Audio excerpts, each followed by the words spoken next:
Bongani Mavuso Mavuso Group, inkampani ephinde futhi ibe nebrand IMHOTEP. IMHOTEP ibrand ebaluleke kakhulu. Masikhuluma ngo-IMHOTEP sikhuluma ngelinye lamaqhawe abalulekile ezwenikazi lase-Afrika. Sikhuluma nge-father of medicine, sikhuluma nge-father of architecture, sikhuluma ngomuntu obe negalelo kwi-poetry, wabe negalelo kwi-writing, waphinde futhi waba negalelo kakhulu ngasohlangothini oluthinta ukwakhiwa kwama-pyramids.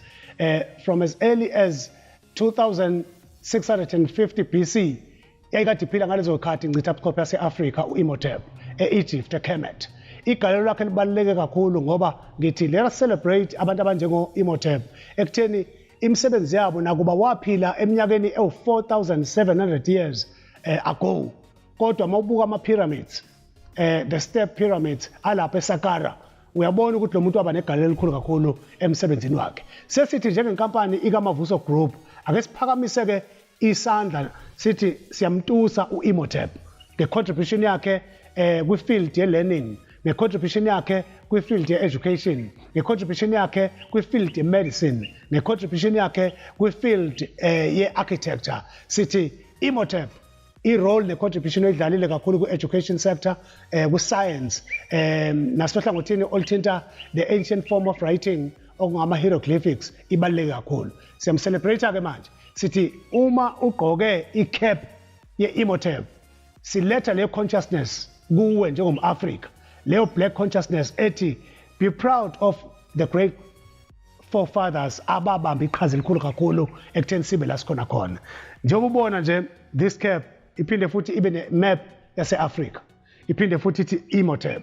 Siphakamisa kakhulu into zethu njengama-Afrika. Sithi supporta into yakho njengomuntu omnyama, supporta into esegazini lakho ngoba abaholi abanjengo-IMHOTEP owayekade ishansela ngalesi sikhathi e-Egypt, abantu abansundu njengami nawe ababa negalelo ekutheni i-Afrika ibe la ikhona khona. Namuhla sikhuluma nge-civilization.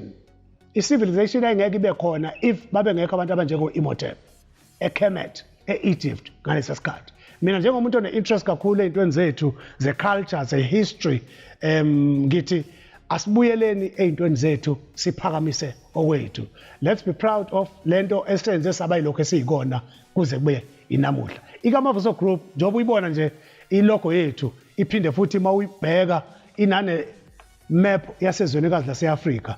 IkaMavuso, this logo ireflecta ubukhulu bezwekazi lase-Afrika, iphakamisa ukubaluleka kwezwekazi lase-Afrika. Ngazalelwa e-Afrika, ngakhulela e-Afrika, ngakhuluma ama-languages akhona e-Afrika, okuwulimi lwesiZulu nezinye izilimi zabansundu engiyikhulumayo.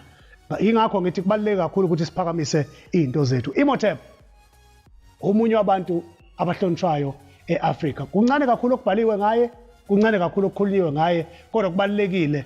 Mina njengoba nginolwazi ngaye ngithi asiphakamise igalelo lakhe, sicelebrate i-contribution yakhe njengomholi wezwekazi lase-Afrika owaphila ngaleya minyaka yaphambili. Ngoba mawukhuluma ngama-pyramids la engikhuluma ngawo, akhiwa 4,700 years ago, and i-contribution yakhe inkulu kakhulu. Asibonge.